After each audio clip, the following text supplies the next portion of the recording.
Okay, cool.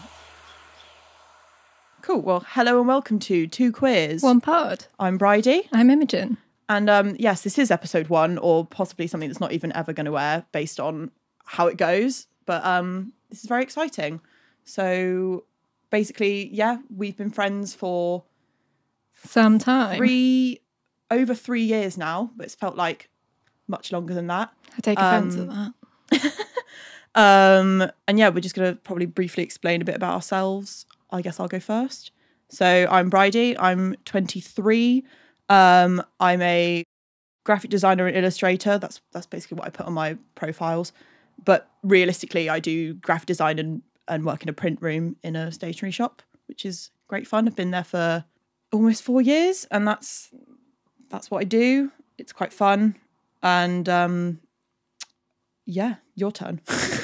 Is that everything you want to say about yourself? That is as much as I can conjure out.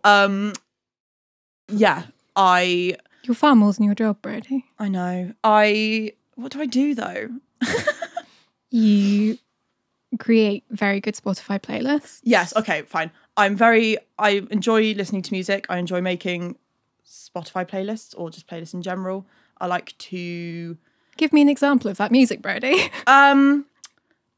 But this is the thing, this is what I hate, is when people ask me what's your favourite music, and it's just I'm not saying favourite. Okay, I'm just saying an example. Yeah. Okay, what I've been loving recently, and it kind of ties into the podcast, I suppose, is Sapphic Spotify is what I would call it.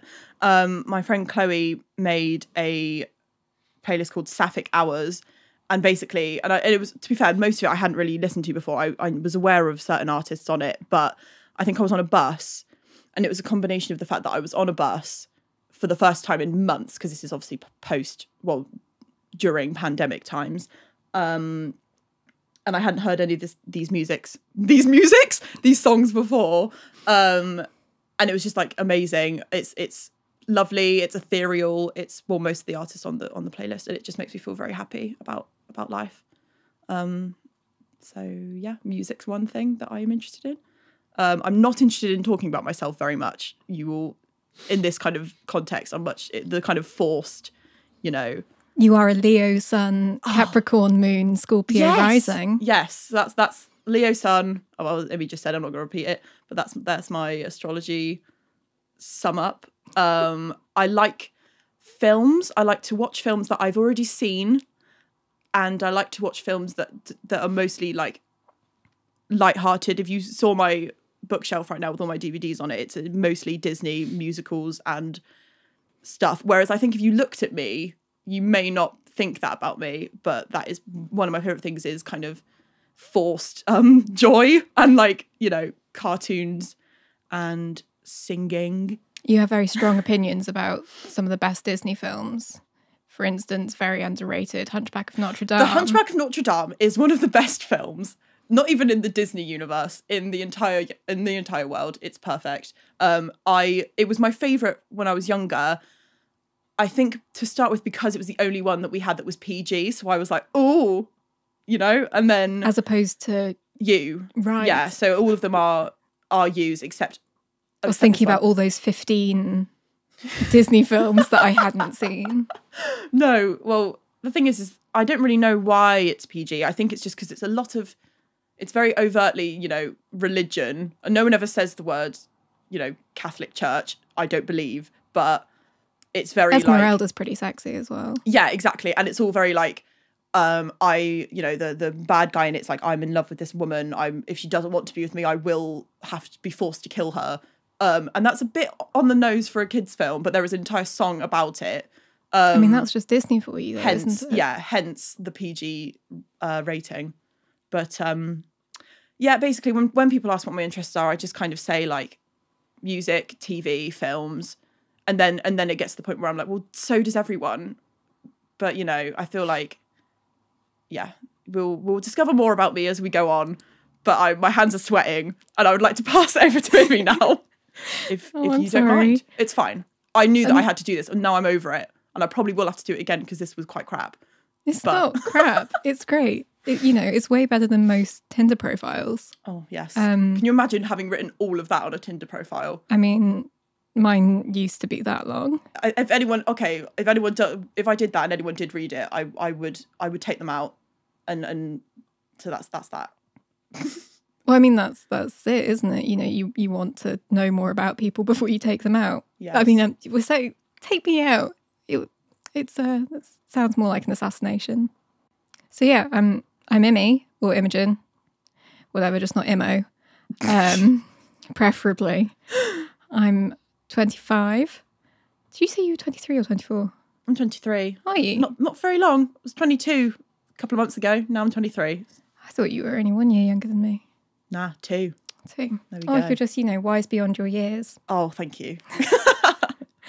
I'm a Gemini sun, Aquarius moon, Scorpio rising.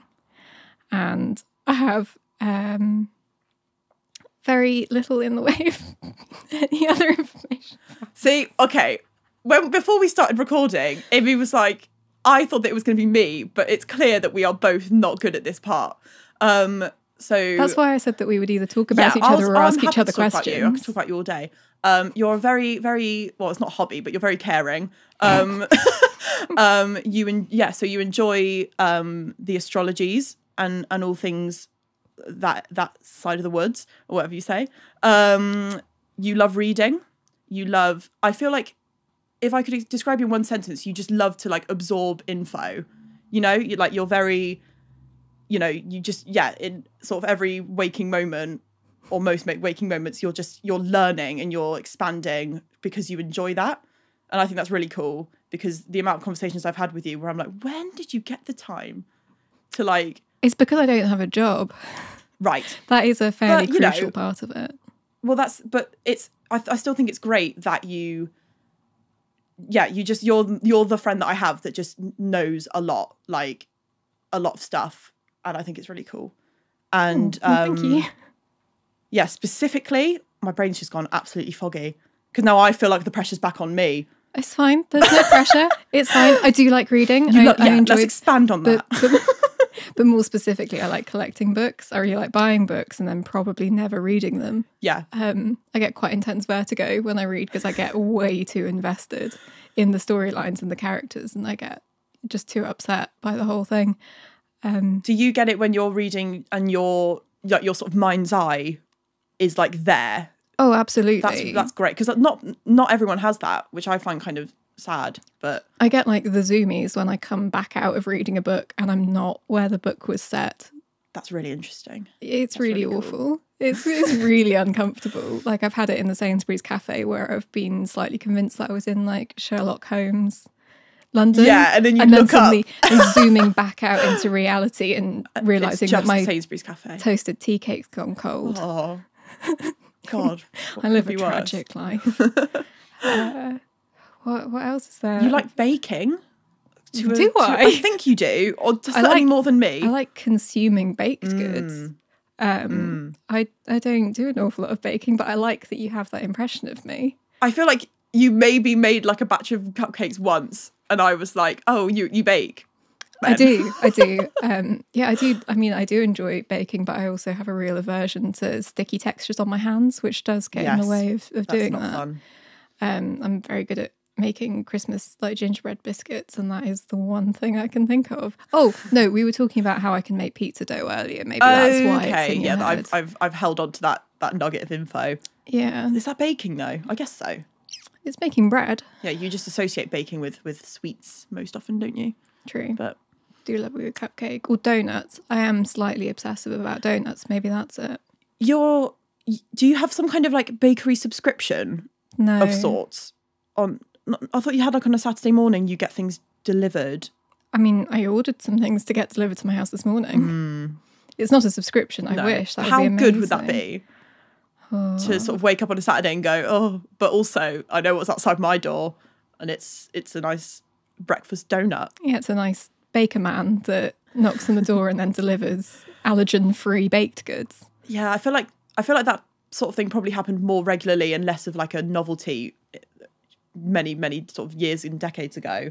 Similarly to when you sort of get your milk bottles and it's like, oh, the milkman's here. Oh, there's that new paper. Don't know what, just for the record, don't know who I was trying to be then. But I mean, I'm just trying to be northern. But the milkman would arrive before anyone else was awake, so you'd go out and you'd have the milk. I'm saying this like we don't have a milkman. We get our milk delivered. That's really cool. What, in glass? Yeah, and wow. he does it at like 1 o'clock the previous evening, which is really not good in the summer. So the milk is kind of turned by the time you get there in the morning. So I suppose in sort of really wintry times, though, it's like, well, it would freeze. I would have thought, but no, we do still live in Somerset. Okay, so we've done me. I like music and TV. We've done and I you. like food and books. Food and books. We haven't talked about what this podcast is yet, or why we decided to do it. So should we? Well, yeah, move on. We're both gays. Yeah, I was gonna say big fat gays. just came out of my head and then it came out of my face. But in the context of the gay part, is the big fat element. Fat in the sense of very much so, yes. rather than the body descriptor. Rich in gayness. Great. How would you identify yourself? I would identify myself as bisexual. I always have done. I knew that I was before I knew the terminology existed. And to be honest, even though, and we'll probably touch on this at another point, but even though I was raised in like kind of a Catholic household and kind of Catholic ideals, it took me ages to realise that that you know, quote unquote, there was something wrong with the gayness within my brain. But yeah, I honestly cannot remember ever like the time that I learnt that there was sort of distinctions between sexualities. But yeah, it got to a point where I realised, oh, I'm bisexual then, I suppose. That's what the word is. Once you learned the word, you were like, oh yeah, well then that's me. Yeah, that'll do. I don't know where I was going with that sentence. It just came kind of trailed off. Goodbye. But yeah, bisexual is how I would identify my sexuality. Yeah. What about you? So I have danced around a few different labels that have all effectively meant the same thing for as long as I can remember. I now settle on queer in general. I think I started off with pansexual and then sort of oscillating between pansexual and bisexual during the whole discourse of which one was the least transphobic. Yeah, and I feel like, well, we might as well just start talking about that now. It's really tricky because I've actually had someone say to me before, and this wasn't even that long ago, like maybe like 2 years ago, saying that they identify as queer, just kind of that's it in terms of sexual and sort of gender identity. And they basically did say to me, like, I used to identify as bisexual knowing that I do. And they basically told me that I was inadvertently transphobic. And then I just kind of had to like shut the conversation down and say like, well, no, but thank you for your input for that. Yeah, I think there's a lot of discourse around it, as there are with all of these terms. But what we both mean in the sense of bisexual is our own gender and others. Yes. Not meaning bi in the sense of there only being two. Exactly. And so we're not discounting. Sorry, there's a very strange noise coming out from outside my window. These are just the kind of environmental factors that we can't control. Yeah, that's totally right. It's thrown me. There's more demons. It sounds like a kazoo, and that's what's concerning me. Who is playing a kazoo directly outside my house? It's not a surprise, but that would be a different kind of Romeo and Juliet, wouldn't it? Yes. Anyway, yeah. So we're not discounting anyone. No. Cis, trans, non-binary, any of those. Either way, we're not fucking everyone's TERFs. welcome here. That's yeah. I guess that's the kind of thing. There's no JK Rowling. I think maybe it would be quite a good idea to sort of break that down a bit further in more depth in another sort of episode. But language is massively important. Exactly. And it's constantly evolving. And so it does get to the point, and I think about this sometimes, where because I knew about bisexuality before I knew about pansexuality, and then I forgot you're the human glossary of the podcast. So would you like to quickly differentiate the two for A, the listeners, and B, for myself, because just to make sure that I'm getting things right. So I'm definitely not a definitive source of wisdom. We're all capable of doing our own Googling, but queer would be a more umbrella term for any kind of sexuality or gender identity, if that was what we were talking about, outside of the heteronormative society in which we live. So anything other than your typical cisgender man and cisgender woman in a heterosexual monogamous couple. Yeah. Anything beyond that would be queer. Yeah. Which presumably means that queer people would be a majority, because that's quite a limited selection of people, but that's a whole other discussion.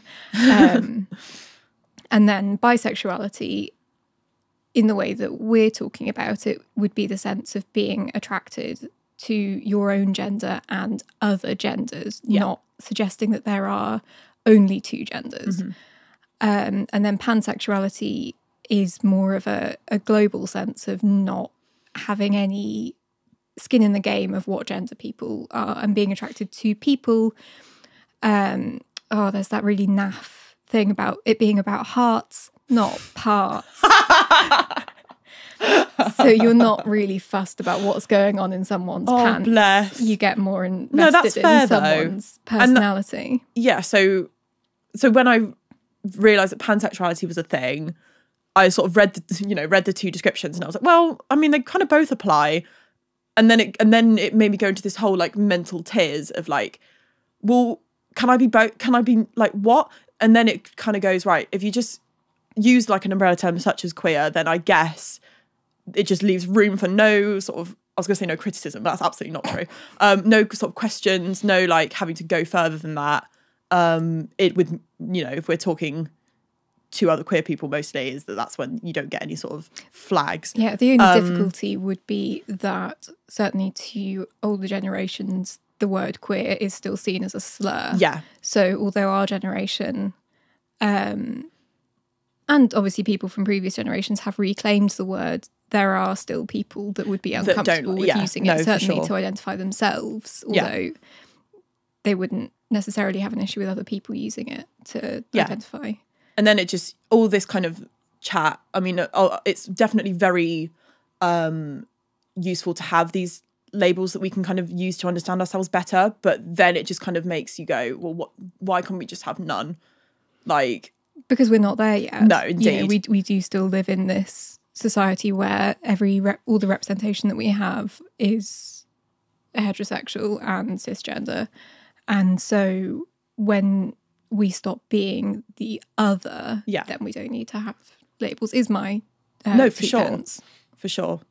So I've got an idea, just to keep, I feel like over the course of this project, we're going to sort of cover varying topics in like varying levels of like lightheartedness, and also we'll probably get quite deep sometimes because we both have stuff and opinions. Yeah, but I had the idea that I wanted to just ask a stupid question every episode, just to kind of bring it back down.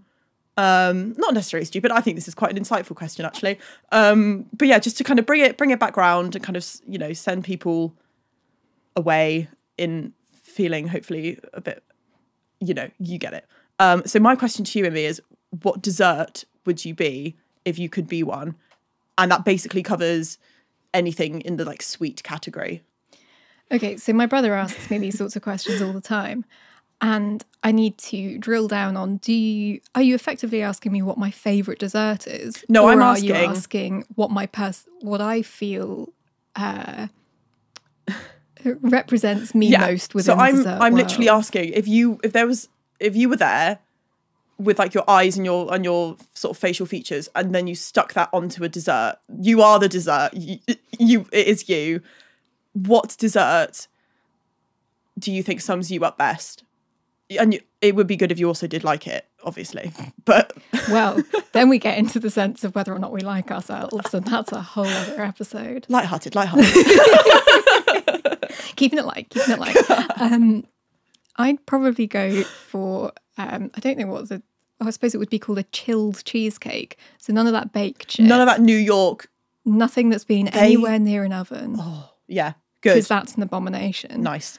Again, like I said, we have opinions on serious topics and more trivial topics. Cheesecake is a serious Cheesecake discourse. And my reasoning behind this would be that it's, I suppose, like on the surface, it looks like a fairly standard dessert. But when you get it right, it's brilliant. It's great. And you can do a lot with it. I like putting jam on it. Yes, a nice coulis. No, specifically a jam. Oh, like jam out of the jar, spoon. Oh, okay. Yeah, lime marmalade or blackcurrant jam. Or blood orange marmalade, if I'm being fancy. Amazing. I mean, this was also my birthday cake this year because I'm a grown-up. That is quite to be fair, as birthday cakes go, I would say that's quite a grown-up option. I like it because you kind of have to eat it in one sitting because it doesn't really keep. And so yeah, OT... And would you is that an asset you would describe to yourself? Well, you have to eat it don't really keep. I'm not aging well, okay? No, definitely. I'm getting better with age, I do admit. I was talking to someone recently that said that they wanted to go back to being a teenager and sweet Jesus, you couldn't pay me. No, you could pay me, but it would have to be a lot of money. No, there isn't a figure. And I wouldn't enjoy it in the slightest, so I probably wouldn't. But yeah. But yeah, I mean, so I'm thinking it's got a fairly wholesome base with your OT biscuits all bashed together, specifically the Marks and Spencer's OT biscuits, because if I was going to be a dessert, it would be one that had some element of Marks and Spencer's ingredients. And then, a light, fluffy, potentially fruity topping. And I think that covers me. That covers me quite nicely. No, that's a really, really good answer, actually. And also I'm going to add to that. I'm so glad that you're like a non-baked cheesecake because baked cheesecakes genuinely make me really cross. Me too. They offend me. So I'm pleased that you've gone with that. Given that you came up with the question, I expect you to have a really fully fleshed out answer for this. Well, I actually have technically two answers, so you could say so. I originally was going to say that I'd be like a creme brulee in the sense of, you got to get a spoon, you got to tap it off and then it get to the centre. And then I just thought, you're not cool enough. You're not cool enough to be a creme brulee. So shut up and be more practical. So I've chosen, and I can't really sort of attribute parts of it to myself in such a way, but I think it's when I say it, a banana split. Oh, that's not a pitiful thing. I think it's lovely. I was saying like, right.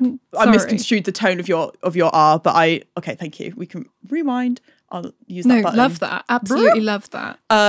So, really nice glass jar, glass bowl that you put it in already. Like it's got fanfare.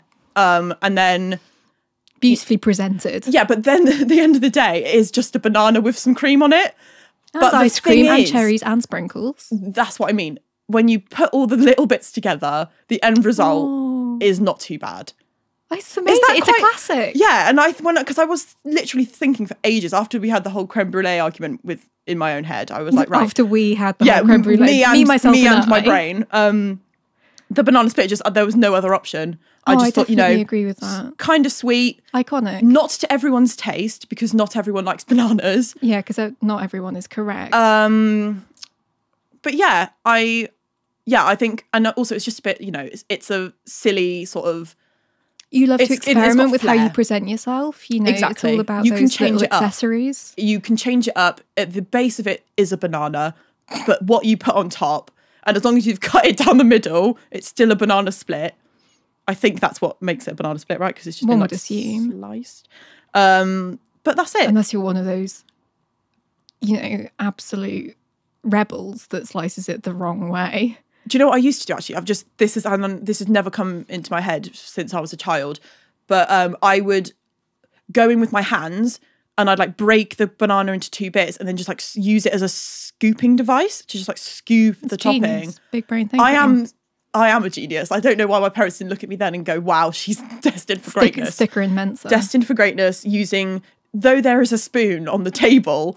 It's saving washing up. I have chosen to use the banana as the saving resources, making your own things. Stick you out in the woods, you'd be fine. Using a banana to dig a hole and use it as a shelter. Yeah, I feel like the more we go with that, the less it's going to be able to come back to me in a way. But yes, I agree with the banana split. I think that's better than anything that I could have come up with. Exactly. So a nice non-baked cheesecake and a banana split. That sums us up. Nice. We like good diner puddings. They are, aren't they? It's interesting that they kind of could be seen in the same place, because obviously there's many, many different desserts. I feel like they would both be like when you go for the sort of middle of the road. Excuse me. No, wait. Middle of the road pub lunch or pub dinner.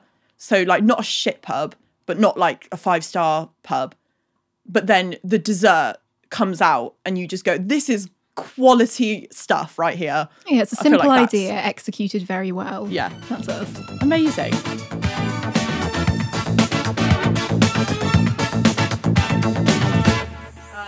So that's us. Yeah, that's us. That's us.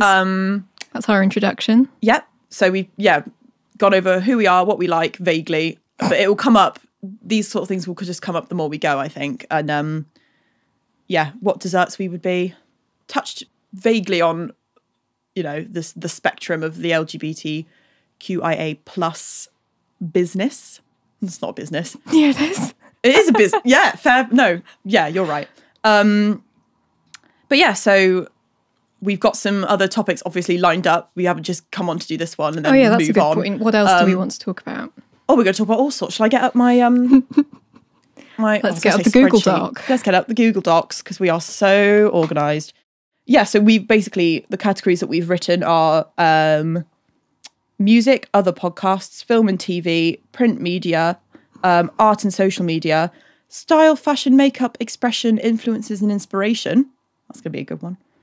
Health, both physical and mental, sex, safety and self-care, friendship and community, representation. Sounds like a really weird shopping list. It does, doesn't it? And then we have a random bits yet to categorise. Lady Gaga was definitely on there. Or just on a whole episode on her. Oh, that's easily done. Exactly. And yeah, we're going to talk about sort of family and faith as well at some point, which I think will probably be spread across several episodes because I think we both have a lot to say on that matter. But yeah, so, and a bunch of other stuff. We've got a whole lot of stuff we want to talk about. Yeah. But yeah, thank you for listening if you have made it this far.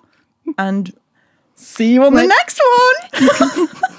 You can find us on Instagram. Oh, shit's sake. Yes, you can. So I have my graphic design and illustration pages on Instagram. So it's Bridie's Graphics on Instagram. BRIDIES graphics. You could probably figure out that one for yourself.